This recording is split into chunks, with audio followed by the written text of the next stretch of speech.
اس کے بیٹا، اس کے گھر والے، کنبے والے گھر آ گئے۔ اللہ اکبر کبیرہ۔ برادران اسلام جب نکیرین سوال کرنے کے لیے پہنچے اور قبر میں اترتے ہیں تو اللہ اللہ ایک صورت سامنے آ جاتی ہے۔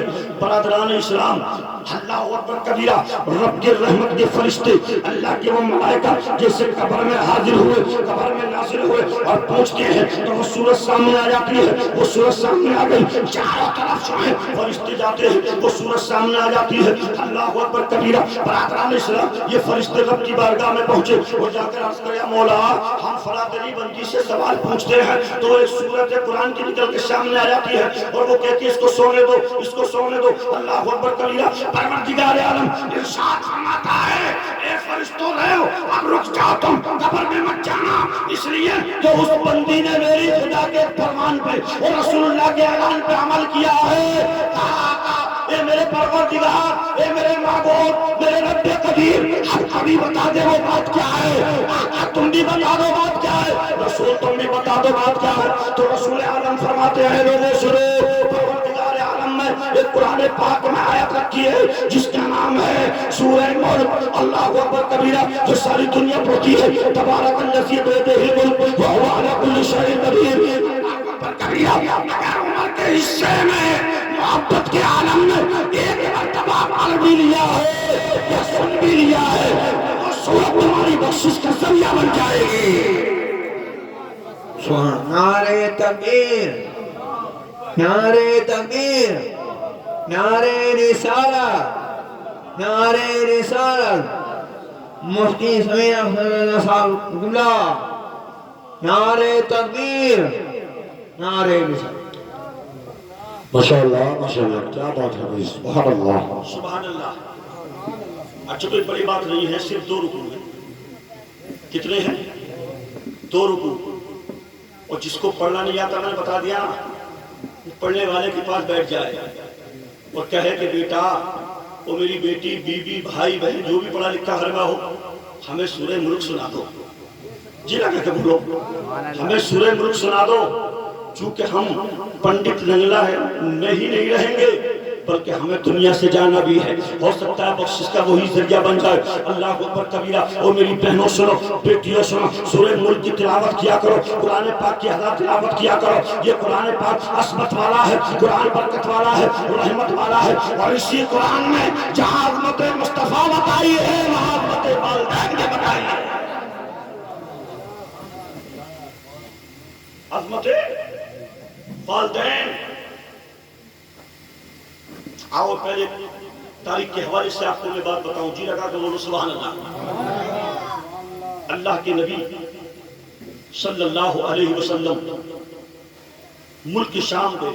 کہاں؟ ملک شام۔ جیسے آپ طاہرپور کے بازار جاتے ہو، کچھ لینے کچھ بیچنے، اسے کہتے ہیں خرید و فروخت۔ کیا کہتے ہیں؟ خرید و فروخت، لینا بیچنا۔ اسی طریقے سے مصطفیٰ جان رحمت، شمع رکن ہدایت، نبی کریم رؤوف الرحیم صلی اللہ تعالیٰ علیہ وسلم ملک شام گئے، اور وہ بھی سنے جو کہتے ہیں قبر پہ جانا جائز نہیں ہے، وہ بھی سن لیں۔ اگر بیٹھے ہیں تو توجہ ادھر رکھیں، سو رہے ہیں تو اٹھ کے بیٹھ جائیں۔ حالات مصطفیٰ کہاں گئے ہیں؟ بولو بولو، کہاں گئے ہیں؟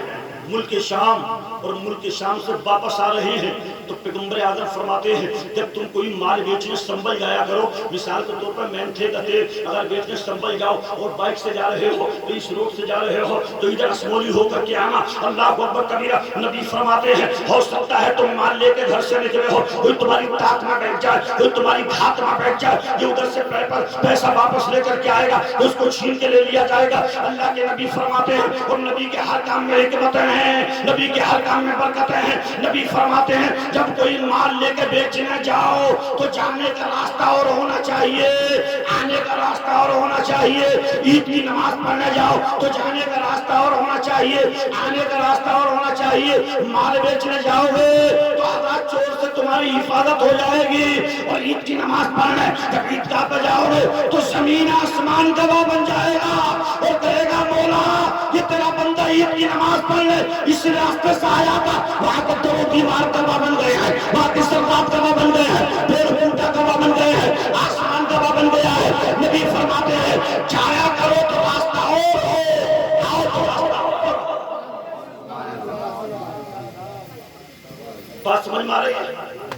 ادھر سے واپسی ہوئی تو نبی کا راستہ ملک شام سے اور ہے، وہ راستہ ہے جہاں کے مصطفیٰ کی والدہ مدفن ہے، سمجھ رہے آپ؟ وہ راستہ آ گیا، چلتے چلتے قافلہ ملک شام سے پہاڑوں کے مابین پہنچا، مصطفیٰ جان رحمت شمع گزم ہدایت نبی کریم رؤوف الرحیم صلی اللہ علیہ وسلم اپنی سواری سے نیچے اترے، ارشاد فرماتے بلال کہاں ہے؟ بلال کیا کہا؟ بلال کہاں ہے؟ بلال بھی اس قافلے میں حاضر ہے۔ اللہ اکبر کبیرہ، جو قافلے میں ہے کہ مصطفیٰ کو پتہ نہیں ہے کہ بلال بھی ہے، صدیق کو قافلے میں دیکھ کر کے ہی نبی فرمائیں گے صدیق کہاں ہے، یا بغیر دیکھے پتہ نہیں، نبی کو سب علم ہے، لیکن حضرات ارے کیوں نہ ہو جس کے بارے میں اعلیٰ حضرت فرماتے ہیں، جی لگا کے بولو پہلے سبحان اللہ، کعبے کے بدر الدجا تم پہ کروڑوں درود، طیبہ کے شمس دوحا تم پہ کروڑوں درود، اور کوئی غیب کیا تم سے نہا ہو بلا، جب خدا ہی نہ چھپا تم پہ کروڑوں درود۔ جب مصطفیٰ سے خدا نہ چھپے تو آج کا یہ شیطان چھپ سکتا ہے؟ نہیں چھپ سکتا نا؟ جی لگا کے بولو پہلے سبحان اللہ۔ کیا فرماتے ہیں نبی؟ بلال کہاں ہے؟ بلال بلال بلال اتر کے نبی کی بارگاہ میں ہے، عرض کرتے ہیں آقا غلام حاضر ہے۔ مصطفیٰ نے اپنی اونٹ کی سواری تھی، اس کی باغ رسی جو ہوتی ہے بلال کے ہاتھوں میں، بلال اس کو پکڑو، اس کو پکڑ لو۔ بلال فرماتے ہیں میں نے اس رسی کو، باغ کو، ڈوری کو لے لیا اور پکڑ کے میں کھڑا ہو گیا۔ اب صدیق بھی وہی ہیں، عمر فاروق اعظم وہی ہیں، عثمان غنی وہی ہیں، جو صحابہ ہیں سب وہی ٹھہرے ہوئے ہیں۔ مصطفیٰ جان رحمت ان پہاڑوں کے مابین پہنچے، حالات جا رہے ہیں، مسکراتے ہوئے جا رہے ہیں، راستوں کو مہکاتے ہوئے جا رہے ہیں۔ اللہ اکبر کبیرہ، جس کے بارے میں اعلیٰ فرماتے ہیں ان کی مہک نے دل کے گنچے کھلا دیے ہیں۔ جی لگا کے بولو سبحان اللہ، ان کی مہک نے دل کے گنچے کھلا دیے ہیں، جس راہ چل گئے ہیں اونچے بسا دیے ہیں۔ اللہ کیا جہنم اب بھی نہ سرد ہوگا، رو رو کے مصطفیٰ نے دریا بہا دیے۔ مصطفیٰ جا رہے ہیں تو ہنستے ہوئے، مہکاتے ہوئے، اب کچھ دیر کے بعد، کچھ وقفے کے بعد واپس ہوئے تو مصطفیٰ کی آنکھ سے آنسو، توجہ کر، مصطفیٰ کی آنکھ سے آنسو، مصطفیٰ جان رحمت شمع بدر ہدایت نبی کریم رؤوف الرحیم صلی اللہ علیہ وسلم کی آنکھوں میں آنسو آ گئے، اور جیسے آنسو آئے ہیں اسی روایت پہ حدیث پہ جو بریلی کے امام احمد رضا کی نظر پڑی ہے، آپ بھی پڑھ لیں، اور اعلیٰ حضرت نے وہ شعر پڑھا ہے، میں آپ تک پھر پہنچا رہا ہوں۔ آپ فرماتے ہیں یا حبیب رسول اللہ صلی اللہ تعالی علیہ وسلم، سب چمک والے حجروں میں چمکا کیے، اندھے شیشوں میں چمکا، ہمارا نبی کون دیتا ہے دینے کو، منہ چاہیے دینے والا ہے سچا ہمارا نبی۔ اللہ اکبر کبیرہ، ہمارا نبی اتنا دیتا ہے، اتنا دیتا ہے، کوئی لینے والا ہونا چاہیے، دامن کو مالا مال کر دیتے ہیں۔ سبحان اللہ، ماشاءاللہ، سبحان اللہ۔ آنکھ میں آنسو ہے، آنکھ میں مصطفیٰ کی آنسو ہے۔ کہا بلال میری اونٹنی کی، میری سواری کی بات میرے ہاتھ میں تھی۔ بلال فرماتے ہیں میں نے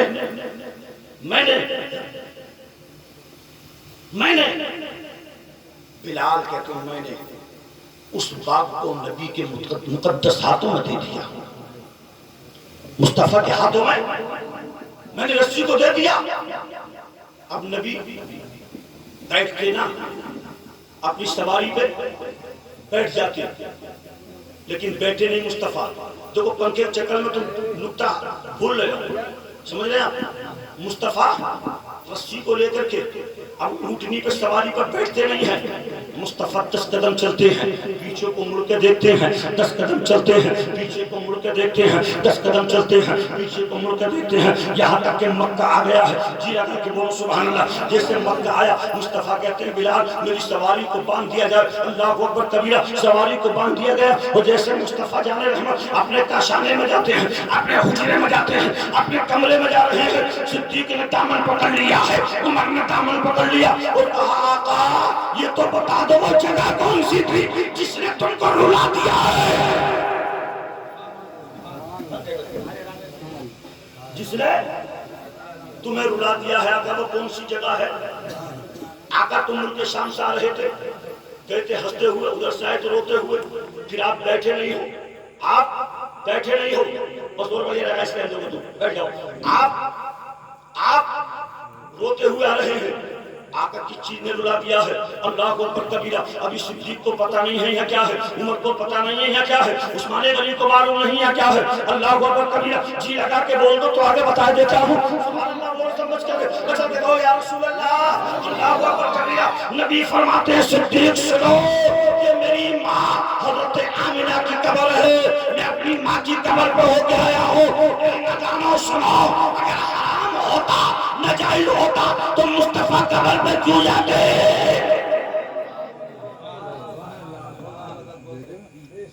بولو ہمارا نبی معاذ اللہ حبیب اور معاذ اللہ کیا حرام کام کرنے آیا ہے؟ حرام ہوتا کیوں جاتے مصطفیٰ؟ بولو نبی فرماتے ہیں قبر پہ جانا ماں کی سنت مصطفیٰ ہے، سنت مصطفیٰ ہے، نبی کی سنت ہے، اور حضرات کیوں نہ جائیں یار، جو کام نبی کرے غلام کیوں نہیں کریں گے؟ ایک مرتبہ حضرت ابو ہریرہ رضی اللہ تعالی عنہ نبی کے ساتھ آگے مصطفیٰ ہیں، پیچھے ابو ہریرہ ہیں، حضرات مصطفیٰ جان رحمت جا رہے ہیں، چلتے چلتے